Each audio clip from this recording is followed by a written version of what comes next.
welcome back here to another.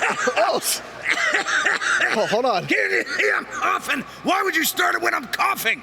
I know it's not a smart man. I'm a smart man. Yes, I'm a smart man. Hello, ladies and gentlemen, and welcome to Chuckles Playhouse. I'm here with, what's your name? My name is Tony. Oh, good work, Tony. You got the first answer right.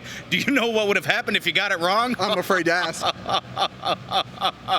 Ask me some questions, Tony. What's going on? Well, first we have to make sure to let everybody know that we're at Blueprint Wrestling here in Deerfield Beach, and we're joined with Chuckles the Clown, who's going to be taking on Effy this afternoon. Now, if you guys have been familiar with the channel, I've interviewed Effy, and he's quite the character, but I think we're stepping it up one notch here with Chuckles the Clown. Now, Chuckles, how do you plan on taking on a combatant like Effy today? Oh, how do I plan? How do I plan? What a phenomenal question. You've obviously done this before. Boop. How do you plan for a match with Effy like this? I could do that, yeah. Oh, or I could do that. Oh, that's smart. No, don't do that. That's crazy. That's crazy. That's crazy. You don't do that because that's too insane. Ooh, you're right. But if I did this, then he would counter with this. But because I know he's going to counter with that, I'll give him one of these. Boom shakalaka. The crowd goes wild. I leave with all the ladies in the land because I'm Chuckles, I'm the Clown King, and I forget your question. Woo! I don't even think it matters what type of question I ask anymore, so we're just going to keep going with it. Now, I see you have a foreign object here. Indeed, indeed. Now, I remember back in the days, people used to use the telephone or a shoe or a sledgehammer, but you've got this pink rubber chicken. Now, that looks like it could, like, seriously do some damage here. Oh, it can. Watch this. Oh, that was lucky. I almost hit him right in the face. It's not time yet, but I almost hit him in the face. Indeed, it is a foreign object. Do you know where it was made? Oh, it probably is from China. Chucksylvania. All the way from Chucksylvania. That's smart. That's a clever joke. It is very clever. A clever joke. No, it feels bad when you get hit with this, you dummy. What do you think? Oh, I like to have fun, and I like to get hit with foreign objects all the time. All right. No, don't say that joke. Don't say that joke. No. We're not for children here. You can say any joke you want. Oh, no, don't make me. I can't believe you just said that. That is the most ridiculous thing I've ever seen. I'm almost offended. Yeah, you should be. You should be. Now, Chuckles, on your Instagram, it says that you're a time traveler. Where's the most interesting place you've ever time traveled to? Oh, your mother's house, son. Oh, Mama, I'm gonna cry. Oh, it's okay, boy. I'm here now. See what I did there? I'm just kidding. I'm so sad. Or am I? My mama's a good person. I don't know about that. Oh, no, she was phenomenal. I wasn't saying she was bad. It was a good time. I'll definitely make sure my mama doesn't watch this interview. Oh, tell her I say hi. She'll know what it means. Now, let's talk a little wrestling. One of my favorite factions of all time.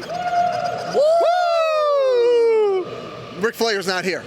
But speaking of Ric Flair, one of my favorite factions of all time is the Four Horsemen. Ooh. If the Four Horsemen were ever to challenge Chuckles the Clown to a match, what three wrestlers from any time would Chuckles get to have his back? Oh, dear God, that is too exciting of a question. Ooh. Oh, boy, I will have to think about that. It depends, I might. Okay, we'll come back to that one. Hold on, he's having hold on. Needs to catch his breath. Catch his breath. I told you not to start this while I was coughing. Sorry. Sometimes I just don't pay attention. It's just one of my faults. Damn it. Okay, well, we'll let you think about the three partners you would love to have. Any time period, you grab three. Yeah.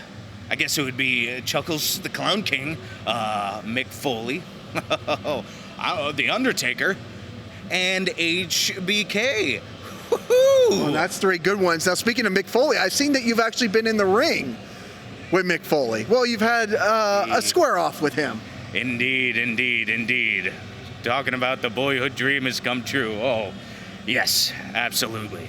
He was the one who made me decide to be a wrestler when I was a little kid, so that was a big deal. Mick Foley, Hell in the Cell, was that one of the defining moments, maybe? Yeah, the defining one was actually the second one with Triple H. Okay. That was where I wrote in my stupid journal that I was going to grow up to be a pro wrestler. And then boom shakalaka, fast forward, now here I am talking to you. Yeah. Fantastic. Good times. I think you're a lot braver than me, because I think that was the match that actually made me think I didn't want to become a professional wrestler, but, hey, to each our own. Now, I've also seen, one of my favorite wrestlers from ECW back in the days, the Franchise, Shane Douglas. Now, you've had some dealings with him, too, and he kind of let you down at one of your events.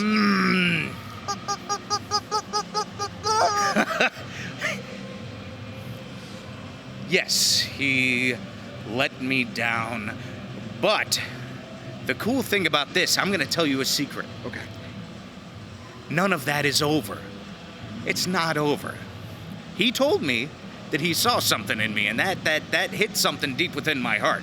Because you understand. It's the Franchise. It's the Franchise, Shane Douglas. He said that we could continue the revolution. And then he didn't show up. And then he didn't say anything, which to me said that I wasn't good enough. So I say to him, it's not over yet.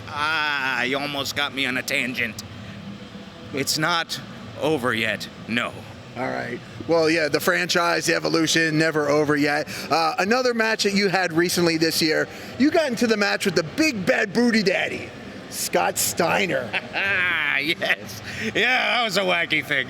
Who would have ever thought Chuckles the Clown would get hit by Scott Steiner with a rubber chicken? Life is weird. Life is weird. But it's okay. I got plans.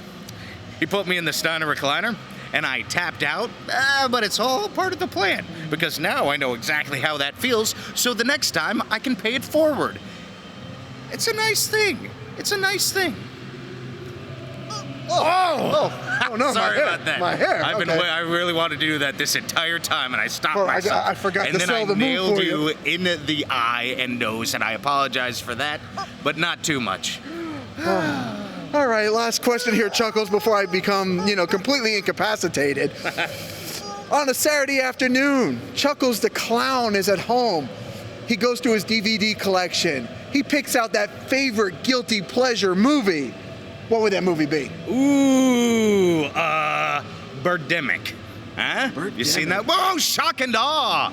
Or Shock and Terror. I don't remember. You've not seen Birdemic? I've never seen that movie. Chuckleheads, go home and watch Birdemic. It is basically Citizen Kane 2, The Search for More Money. It's phenomenal. Okay. It is one of my favorite movies of all time. All right, that's definitely going on the list then. Yes. All right, Chuckles. Well, thank you so much for your time and joining me here on Toned In Entertainment. Guys, you know what to do. Hit that subscribe button so we can bring you more awesome interviews like this. Yeah! Subscribe to the channel. Do it. Go now. Do it now.